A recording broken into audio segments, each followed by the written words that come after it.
ركز معايا هنا في الكورنر بتاعت الكونغو اللي جت في البرتغال. بص يا سيدي، احنا بقى ايه بنلعب شورت ديستانس بلاير. ليه هنا على الشورت ديستانس بلاير؟ اللعيب اللي هو واقف جنب الشوتر، الراجل اللي هيلعب الكورنر. ليه؟ علشان نحرك المراقبه اللي هنا والتكتل. زي ما انت شايف البرتغال واقفه في الكورنر 2 3 1 3.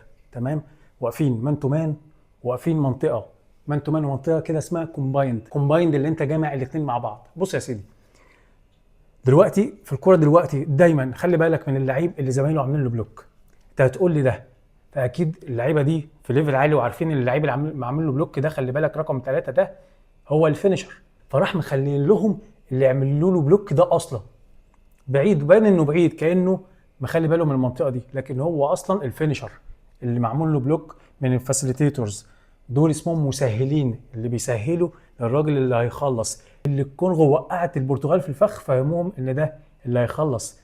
لو تفتكر ارسنال، فيديو ارسنال اللي عملته في كوره السبت، دايما بيعملوا بلوك الراجل اللي يخلص وهو بيبقى واقف كده، فشحال الراجل اللي هيخلص واقف بعيد شويه عامل نفسه مالوش دعوه. تمام، كمل. هو دلوقتي يلعب على زميله اللي جنبه الشورت ديستانس بلاير علشان زي ما انا قلت لك يحرك الخط ده. يلا بينا نبدا الكورنر. ركز في الكلام اللي قلت لك بالظبط، ركز مع ده.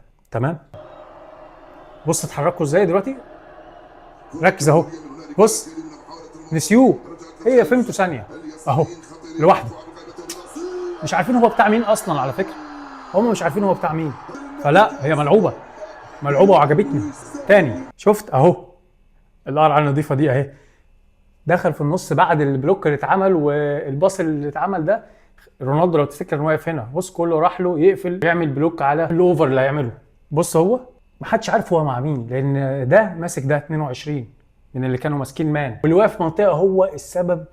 وعدم التركيز في فهمته ثانيه فرقت معاه. كان واقف صح الكورنر كله، بمجرد ما لعب اللعبه دي اتفسح شويه. وخدت بالك ده رقم 3 اهو، اللي كانوا عاملين له بلوك، اللي كانوا ضاحكين عليهم بيه، مش هو. بص واخدين بالهم منه ازاي، رغم ان ما كانش معاه واحد، بس خدوا منه لان هو اللي معمول له بلوك ده الفينشر. فكده يعني هم ناصحين. الفينشر يا باشا اللي انت فاكره بيعمل الكفر، الديفنسيف كفرج. الراجل اللي بيغطي فاكره انت بيدافع لو الكره اتردت، لكن ما طلعش، طلع اهو ده اللي مخلي باله. طلع اهو رقم 4 جاي لك من بعيد، المفروض دول اللي بيكفروا، مش ده، مش الفينشر. فالصراحه لا لا، ملعوبه بجد، ملعوبه. برافو يا كونغو. فينه لوحده مرتاح بسبب زمايله. كل لعيب في الكورنر ليه دور مهم، كل لعيب جاب هدف. بس كده يا سيدي، كلام معكم حازم زياد. حد بيحب يعرف كوره بتلعب ازاي؟ سلام.